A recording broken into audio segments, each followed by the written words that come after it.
Tears fall as alien queen hugs missing daughter. Returned by brave human soldier. Mom, I'm back. Part 1. The Void of Absence. The throne room of the Empire was silent.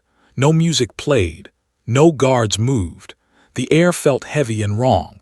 Queen sat motionless on her crystal throne, her iridescent skin a dull gray color. Her eyes, which once burned bright with power and life, now looked empty. She stared at nothing. 3 cycles had passed since her daughter vanished.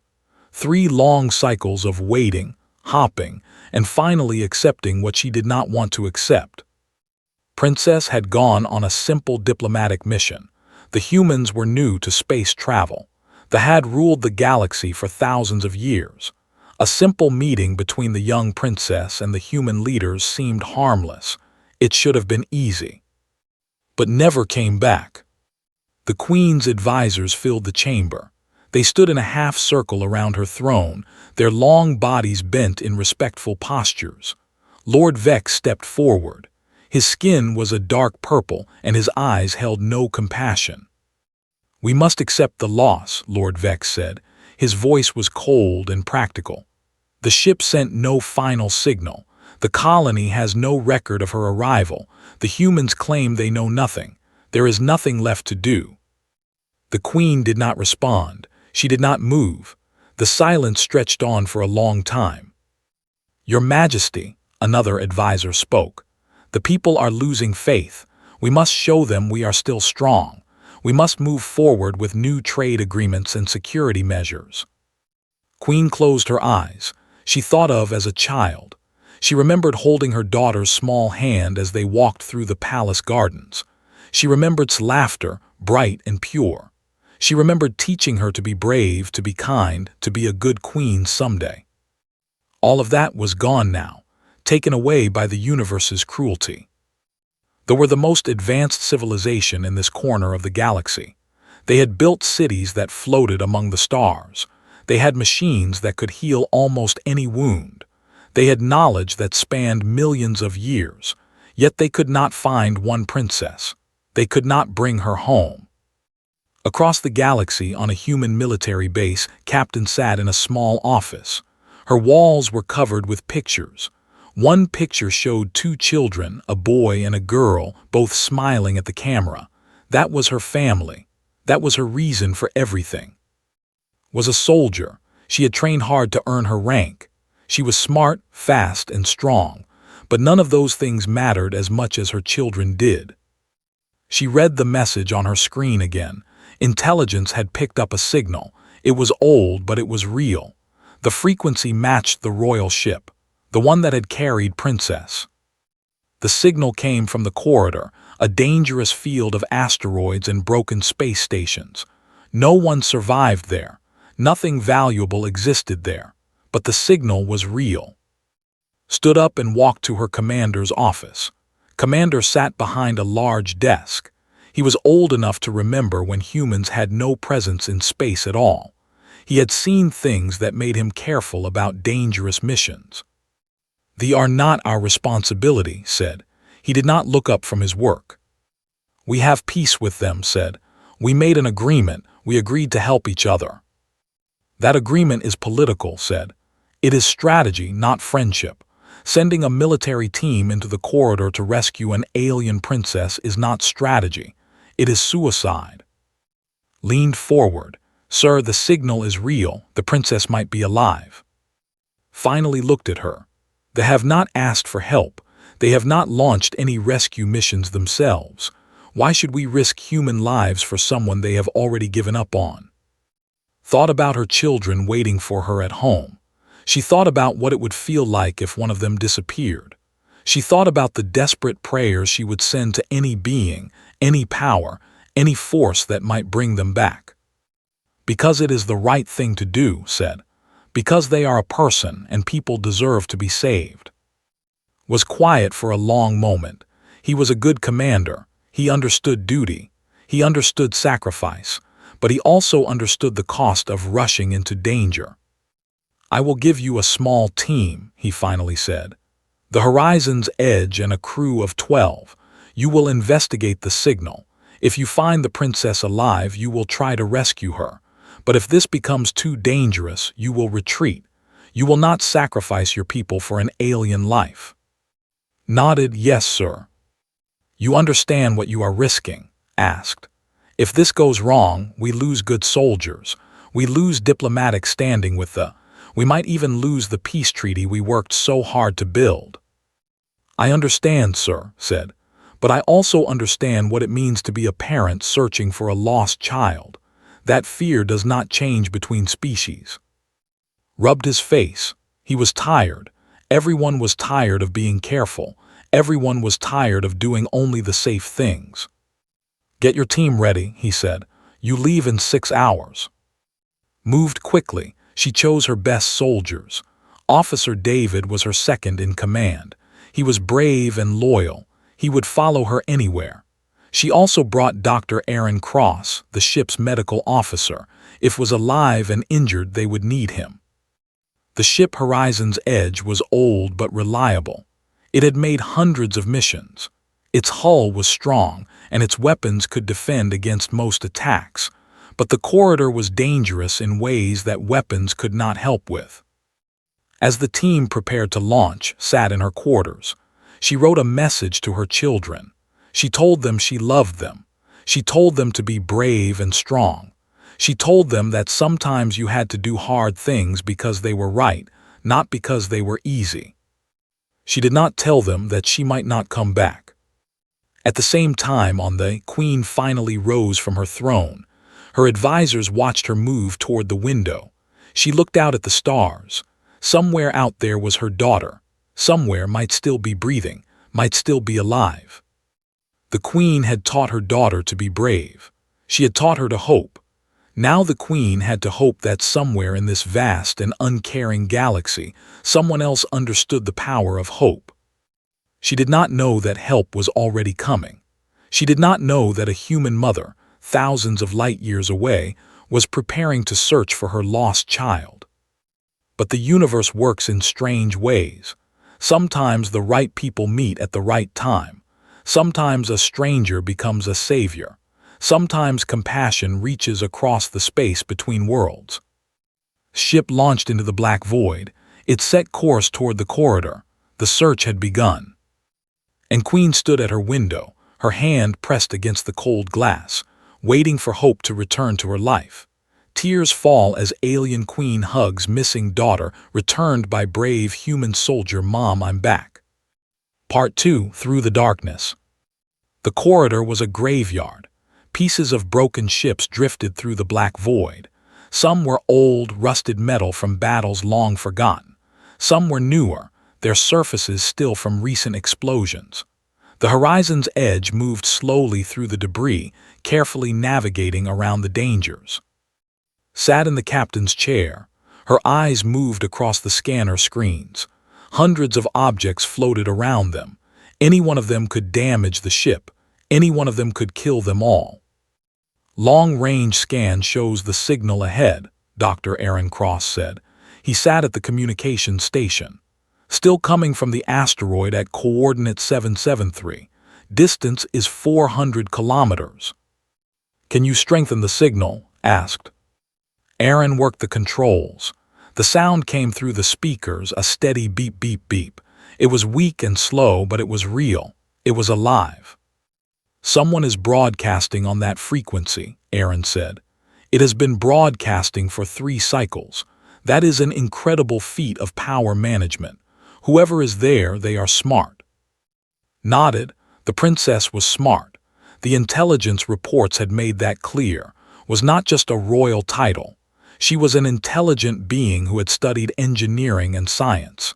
If anyone could keep a signal running for 3 cycles with limited power, it would be her. The ship pushed forward. Behind them, the debris field grew thicker. Some of the wreckage was incredibly large. The skeleton of a massive cargo vessel hung in the darkness, its interior open to the cold vacuum of space. Officer David appeared at its shoulder. He was tall and strong, with dark hair and alert eyes. He had been a soldier for 15 years. He had seen combat on 3 different planets. The crew is ready, David said. We have 8 soldiers armed and prepared for ground operations. Medical team is standing by. We do not know what we will find down there. We will find the princess, said, and we will bring her home. The asteroid appeared on the screens. It was large, maybe 10 kilometers across, with a dark surface covered in craters. At first, it looked like just another piece of space rock, but as they got closer, saw the lights. Structures dotted the asteroid, buildings carved into the rock, docking platforms, shields that flickered with a faint glow. Someone had turned this asteroid into a base. That is not royal architecture, Aaron said. Those shields are crude. The buildings are simple metal boxes. This is not a scientific station. Stomach tightened. She knew what this meant. The princess had not crashed here. She had been brought here, captured, imprisoned. The horizon's edge approached carefully. No one fired at them. No one challenged them. The silence was wrong. Bring up any broadcasts from this location, ordered. I want to know who controls this place. Aaron scanned through the local frequencies. He found something and put it on the main screen. A face appeared. The man was human, but his eyes were cold and cruel.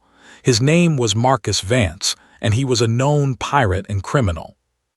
Well, Vance's voice came through the speakers. What brings a human military ship to my home? This is private property. You are trespassing. Leaned forward. We are looking for a ship that went missing from human space. We are investigating the signal we have detected. Vance laughed. It was not a friendly sound. There are no missing ships here, only some alien workers. They are paying me very well to use them for my mining operation. I suggest you move along. We need to inspect your facility, said. We believe you may have an alien prisoner who does not wish to be here. Vance's face darkened. You are military. You are a threat. I do not allow threats in my space. You will leave now or I will blow your ship apart. The communication cut out. He is not joking, David said. Sensors show weapons charging. He has missiles and laser cannons all around the asteroid. Did not hesitate. Launch the landing craft, full squad, fully armed. We are going in. He will open fire, Aaron said. Then we move fast, replied. Do not wait, go now. The landing craft separated from the horizon's edge. It was small and fast, designed for exactly this kind of mission. 8 soldiers, including David, were packed inside. They had armor, weapons, and one objective: find the princess. Vance opened fire. Laser blasts hit the asteroid, but they did not hit the landing craft. Had chosen a different approach path. The landing craft moved low, using the asteroid's features for cover. It dove into a large crater and disappeared from the surface sensors. The team landed hard. The gravity was light, maybe a quarter of Earth normal. The soldiers moved quickly, their training overriding fear. They knew they had minutes at most before Vance's security forces found them. David led the team into the facility. The corridors were made of metal and concrete. The lights were dim and broken. The air smelled bad, like too many people living in too small a space. They found the prisoners in the lower levels. The cells were made of transparent material. Inside, figures moved slowly. Some were other species. All of them were thin and weak. They had been worked hard and fed little. Search for the princess, David commanded. Check every cell. The soldiers moved along the row of cells. Each one they passed looked the same. Exhausted beings with no hope. Beings who had been forgotten by the galaxy. Then they found her. Princess lay on the floor of a cell. She was alive, but barely. Her iridescent skin was dull and gray. Her eyes were closed. Her breathing was shallow. We found her, one of the soldiers called. Female, looks like the princess. David placed his hand on the cell door and hit the release. The door opened. He knelt down beside the princess and checked her pulse. She was alive. Get her up, David said. Carefully, she is injured. They lifted gently. She opened her eyes and looked at David. Her eyes were full of pain and fear. "We are humans," David said. "We have come to take you home." Outside, Vance's security forces were moving through the facility. They knew intruders were inside. They had weapons and numbers on their side. The soldiers could hear footsteps running toward them. "Go, go, go," David shouted. "Back to the landing craft." The team moved quickly. They ran through the corridors with between them. Behind them, guns fired. The sound of weapons echoed through the metal passages. One of the soldiers, a young man named, took fire. The impact threw him back against the wall. He fell. The other soldiers kept running. There was no time to save him. In missions like this, you moved forward or you died. They reached the landing craft. David carried inside. The doors sealed. The craft powered up and launched immediately. Laser fire followed them into space, but they were already moving too fast. The horizon's edge saw them coming and opened the bay doors. The landing craft crashed inside and the doors sealed. The ship immediately fired its engines and moved away from the asteroid. Vance's weapons continued to fire, but the distance grew too great. The horizon's edge was faster and better armed. It escaped. Rushed to the medical bay. She found David sitting beside. The princess was conscious now. Aaron was checking her injuries: 2 broken ribs, a deep wound on her side, malnutrition and dehydration. She was hurt, but she would survive. "We got her," David said. He looked at. His uniform was torn and burned. Blood dripped from a cut on his forehead, but he was alive and so was the princess. Looked at, the princess looked back at her. There was recognition in those alien eyes. Recognition that a stranger had risked everything to save her. "Where are we going?" asked. Her voice was weak but clear. "Home," said. "We are taking you home to your mother." Closed her eyes. A single tear rolled down her blue face. She had thought she would die on that asteroid. She had thought no one would ever find her. But humans, the youngest species in the galaxy, had come for her. The horizon's edge jumped to faster-than-light speed. It pointed toward space. The journey home had begun. Tears fall as alien queen hugs missing daughter returned by brave human soldier mom. I'm back. Part 3. The long journey home. The medical bay of the horizon's edge was small but clean. Dr. Aaron Cross worked carefully, cleaning wounds and applying bandages. The princess lay on the medical bed, her eyes following every movement. Sat in a chair beside the bed. She was tired. The rescue had been successful, but it had taken everything she had. Now she had to make sure they all made it home alive. "Your ribs will heal," Aaron said. He spoke slowly and clearly. He did not know if aliens understood the same speed of speech as humans. "The wound on your side is deep, but it is not infected. We will monitor you for signs of infection. You will need to rest and eat well. Your body needs strength to repair itself." Nodded slowly. She understood. She had been a prisoner for so long that understanding human speech had become her only entertainment. She listened to everything the guards said. She learned their language. She learned their ways. Leaned forward. "How long were you a prisoner?" 97 days, said. Her voice was still weak but getting stronger. "Marcus Vance captured my ship during what I thought was a peaceful meeting. He saw the royal insignia on my vessel. He realized I was worth something. He locked me in that cell." "Did he hurt you?" asked. "He starved us," said. "He forced us to work in the mines. He wanted us to dig for rare minerals. He did not care if we died. There were always more prisoners arriving on his ships. He was a collector of living things, like toys to be used and thrown away." Felt anger rise in her chest. She thought about the other prisoners they had left behind. There had been so many beings locked in cells, forced to work, waiting for someone to come and save them. "I am sorry," said. "We could not save all of them. We did not have time." Reached out and took's hand. The gesture surprised. She had not known if the alien would blame her for the others left behind. "You came for me," said. You risked your own life and the lives of your soldiers. You owed me nothing. I am from a different species. I am not your responsibility. Yet you came. Did not know what to say. She thought about her 2 children at home. She thought about how it would feel if one of them was taken and locked away. She thought about the desperate prayers she would send to any being in the universe who could help. I have 2 children, said. A son who is 8 years old and a daughter who is 6. Every time I looked at you in that prison, I saw my children. I could not leave you there. I could not walk away. Was quiet for a long time.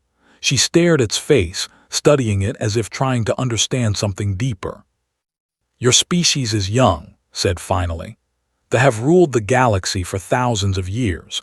We have conquered many worlds. We have built great cities and achieved great knowledge. But I think you humans understand something we have forgotten. What is that? Asked. Compassion, said. True compassion. The kind that does not calculate cost or benefit.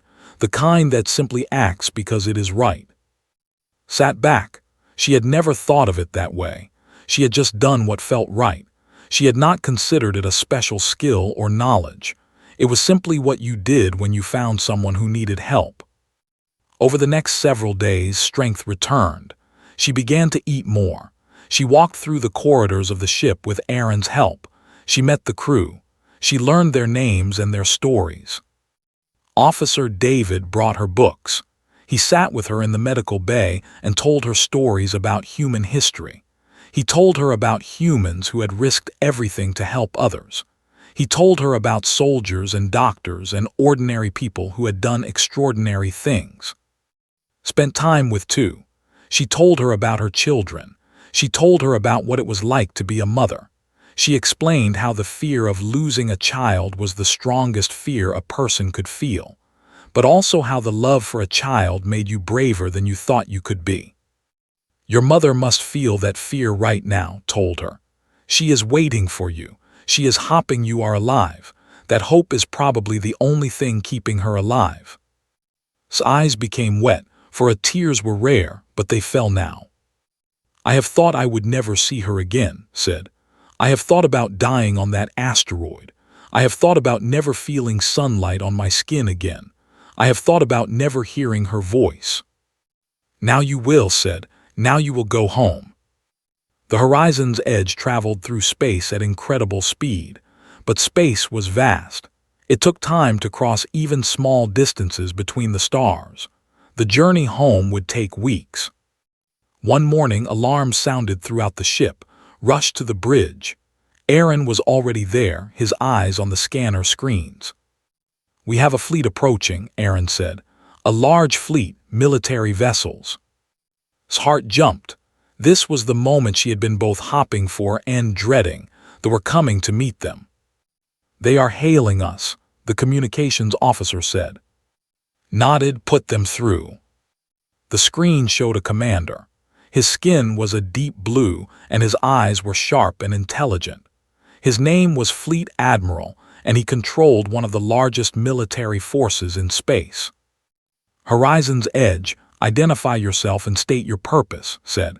His voice was official and cold. This is Captain of the Human Military, said.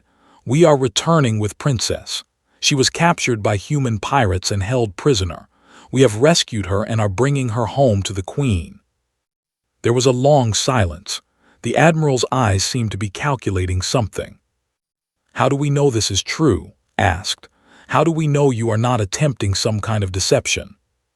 You can speak to her directly, said. She is alive and well. She can confirm everything I have told you. There was another pause. Then the Admiral nodded. Very well, you will follow my fleet to space. We will provide protection and guide you to the palace. If you are telling the truth, you will be honored. If you are lying, you will be destroyed. Understood, said. The fleet formed around the horizon's edge. It was an impressive display of power. Warships that were 3 times the size of vessels surrounded them. Weapons that could annihilate the human ship in seconds were pointed at them. But they were also an escort. They were not treating them as enemies anymore. They were treating them as guests. went to the medical bay, was sitting up in bed, eating real food from a plate. She looked stronger. Her skin had begun to regain some of its natural color. "The fleet has found us," said. "We are no longer alone. Soon you will be home." Set down her plate. She reached out again and took his hand. "I will never forget this," said. "I will never forget what you did for me. You are my rescuer, but you are also my friend. And when my mother hears this story, she will know that humans are not what they believed. She will know that you are capable of greatness and goodness." Squeezed the princess's hand gently. "We are just like any other species," said. "We have good people and bad people. We make good choices and bad choices. But when we are at our best, we do this. We help those who need help. That is what matters." The journey continued. The fleet surrounded the horizon's edge like a protective circle. They guided the human ship through the stars toward the palace where a queen waited for her daughter, toward the moment when two worlds would come together and learn what it truly meant to care about someone. The long journey home was almost complete, and everyone on the horizon's edge knew that they were about to change the galaxy forever. Tears fall as alien queen hugs missing daughter, returned by brave human soldier mom I'm back. Part 4. When a queen's heart breaks. Queen stood in her council chamber. The same advisors who had urged her to accept her daughter's death now surrounded her, but they were quiet now. They had received the transmission. They all knew. The message had come through official military channels. It was confirmed by Fleet Admiral himself.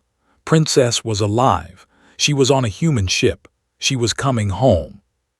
For a long moment the queen did not move. She did not speak. She did not show emotion. Her advisors watched her carefully. They were waiting to see how she would react. Then the queen fell to her knees. It was not a graceful fall. It was not the controlled, dignified movement of a leader. It was the collapse of a being whose strength had been holding back a dam of emotion. She fell and her hands covered her face. The advisors looked away. They had never seen their queen like this. They had never seen her lose control. But what they did not understand was that this was not weakness.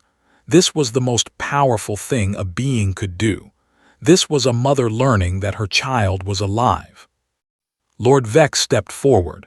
He placed his hand on the queen's shoulder. "Your Majesty," he said gently, "your daughter is coming home. She is alive. The humans saved her." The queen raised her head. Her eyes were wet with tears, rarely cried. Their biology was designed for efficiency, not for emotional expression. But the queen was crying now and the tears flowed freely. "Contact the palace staff," the queen said. Her voice was shaking. "Prepare the landing platform, prepare the royal garden, prepare everything. My daughter is coming home." Within hours, the entire palace began to move. Servants cleaned every surface. Guards took positions.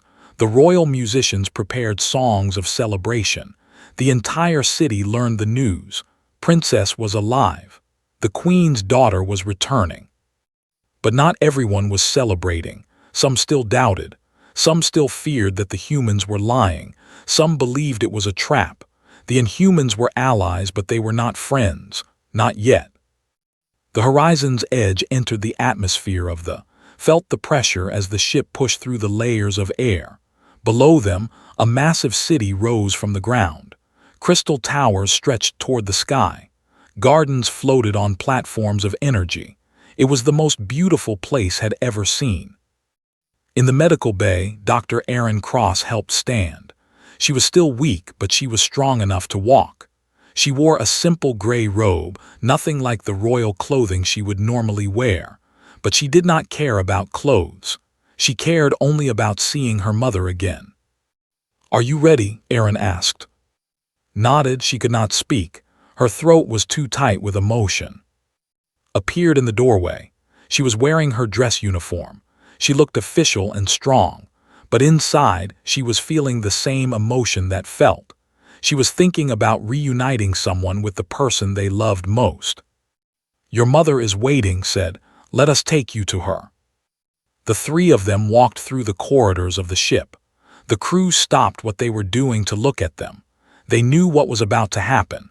They knew they were part of something important, something that would change the relationship between humans and...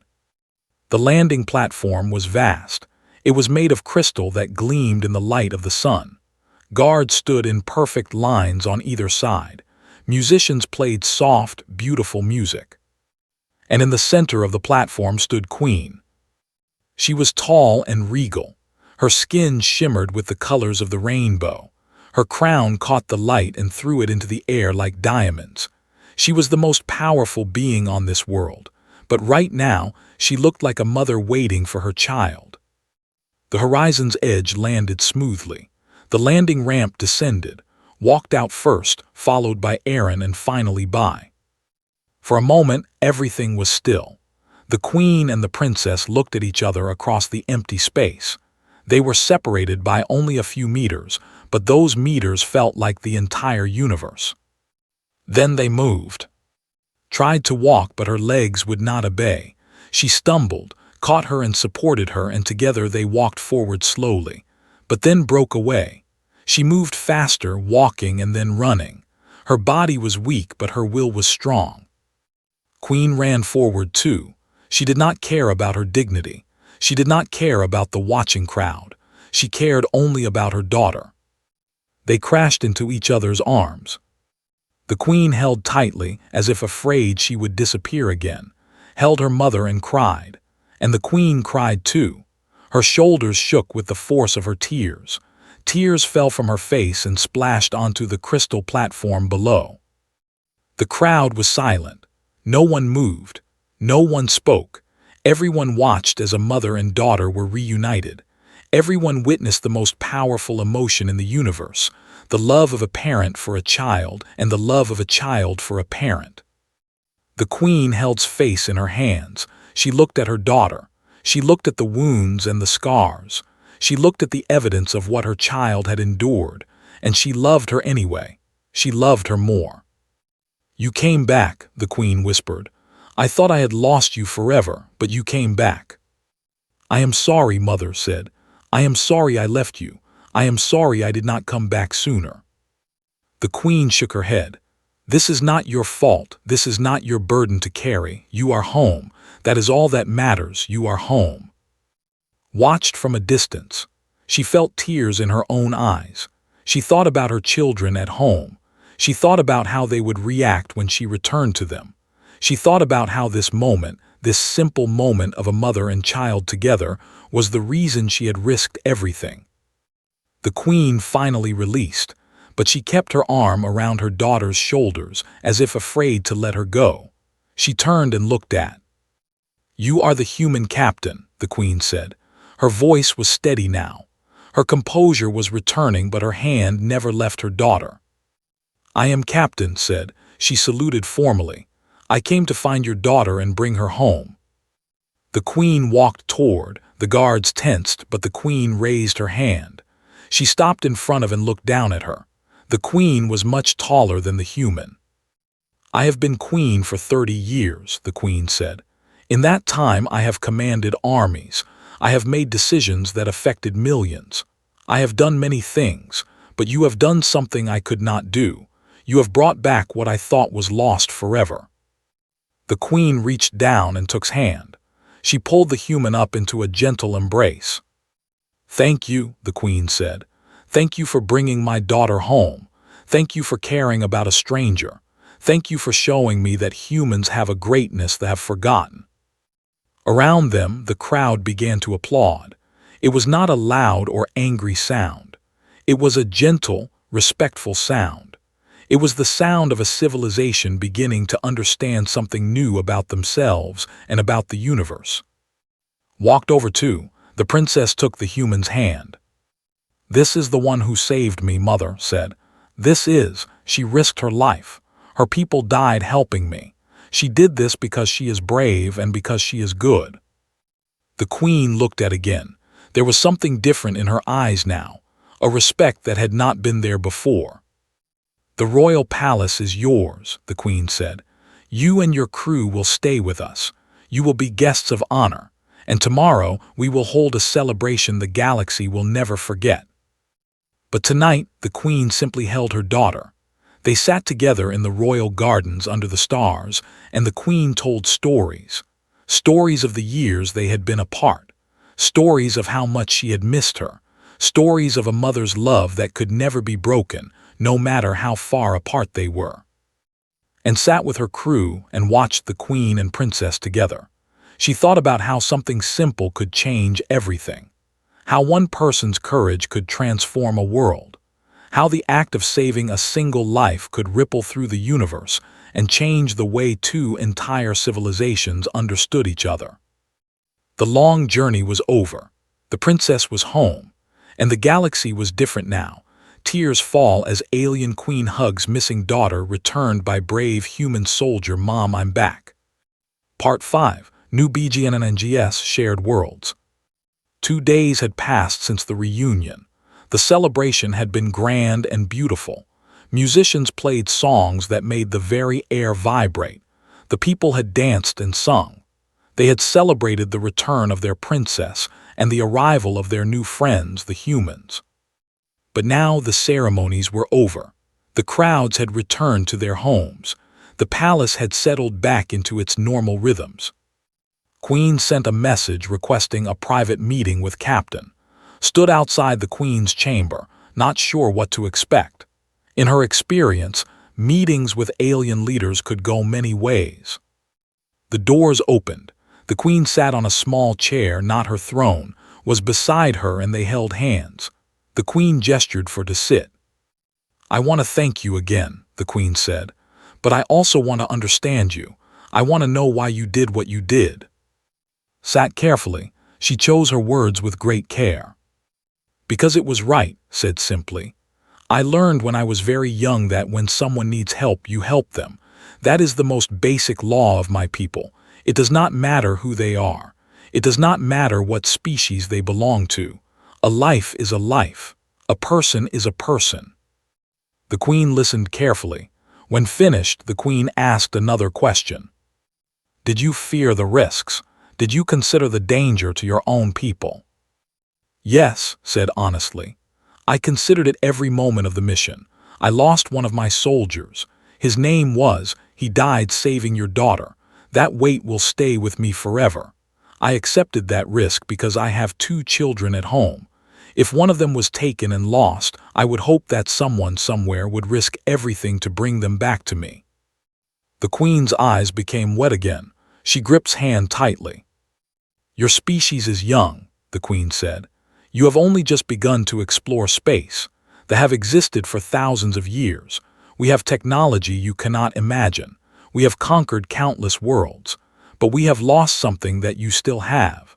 We have lost the understanding that compassion is more important than conquest, that saving one life is worth more than controlling 1,000 worlds." She stood and walked too. The Queen extended her hand. "I want to make you an offer," the Queen said. "The Inhumans have been allies, but only in the way of politics and strategy. I want us to be something more. I want us to be partners in a true sense. I want to create a joint rescue and recovery operation. When any being, any species needs help, humans and will work together to save them. No matter the cost, no matter the difficulty." Stood and took the Queen's hand. It was a large hand with long fingers, but the grip was warm and genuine. "I would be honored to lead that operation," said. "Then you will need to stay on the Queen said. "You will need to train with our forces. You will need to build this new organization. Can you do that?" Thought of her children. She thought of how much she missed them.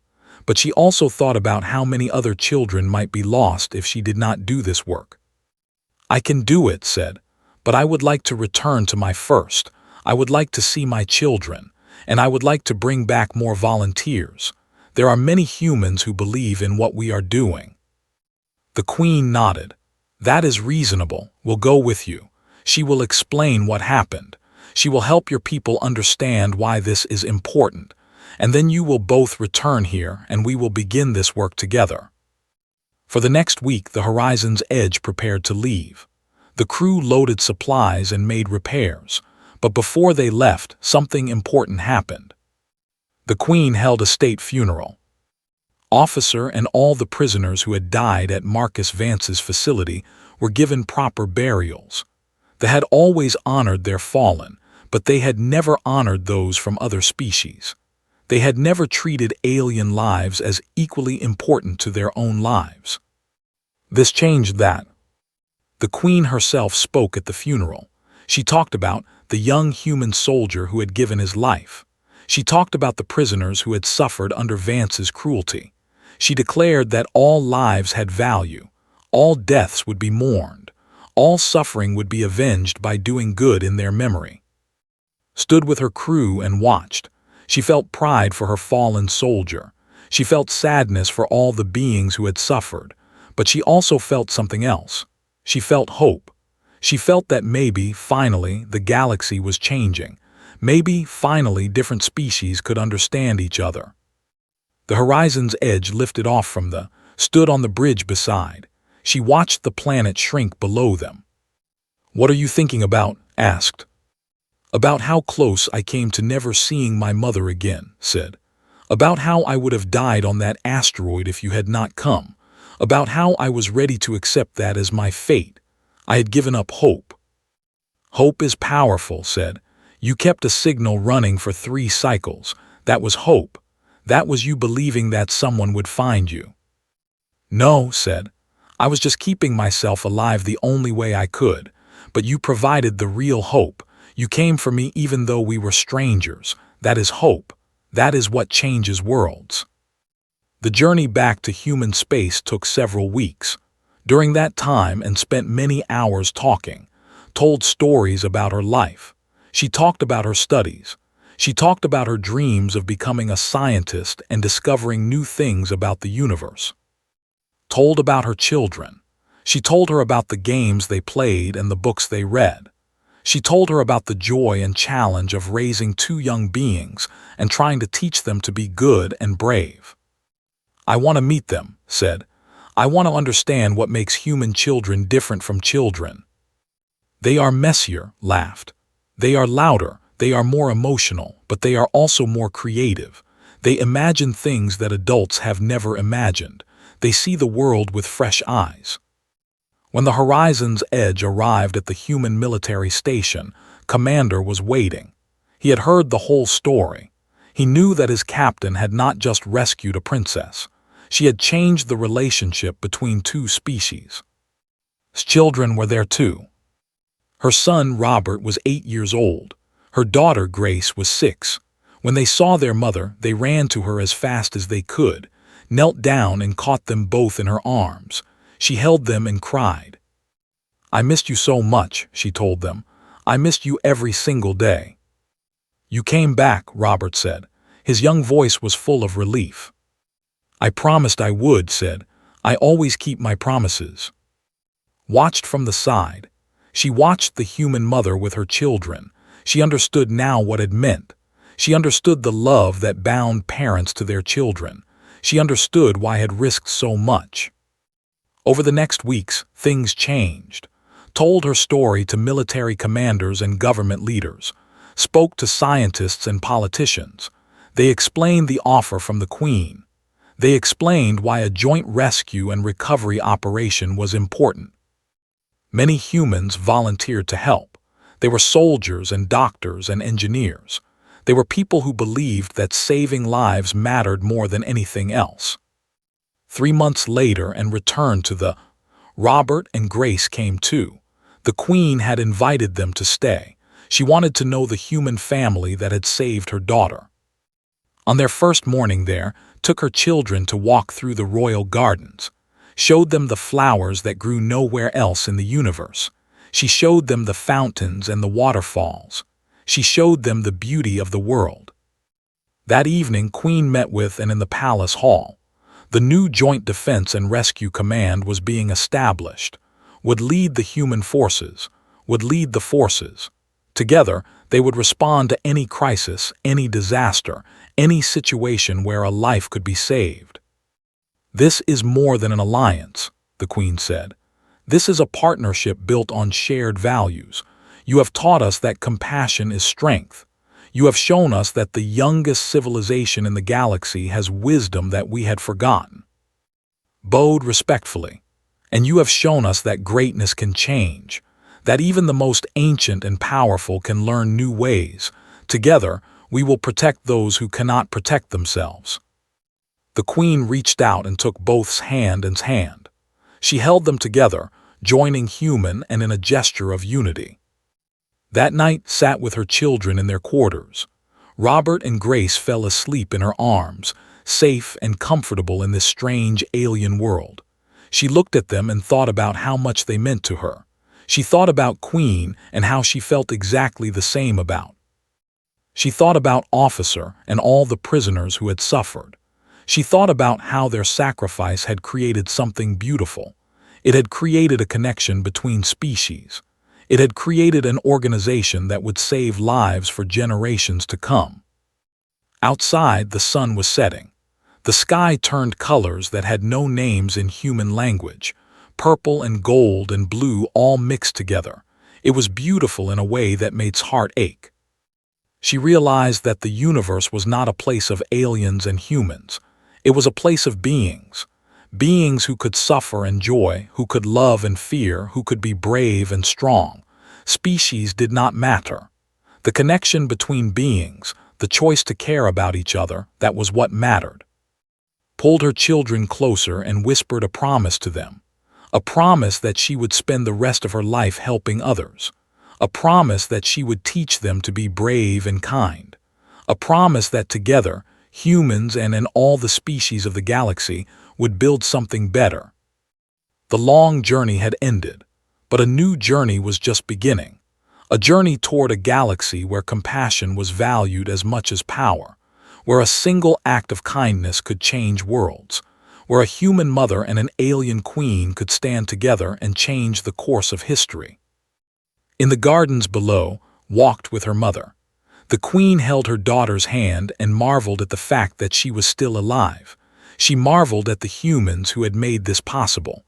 She marveled at the future that was opening up before them. And somewhere in the vast and beautiful universe, other beings were watching. They were seeing what humans could do when they worked together. They were imagining what might be possible if they too chose compassion over conquest. The galaxy was changing, and it had started with one human soldier who believed that a life, any life, was worth saving.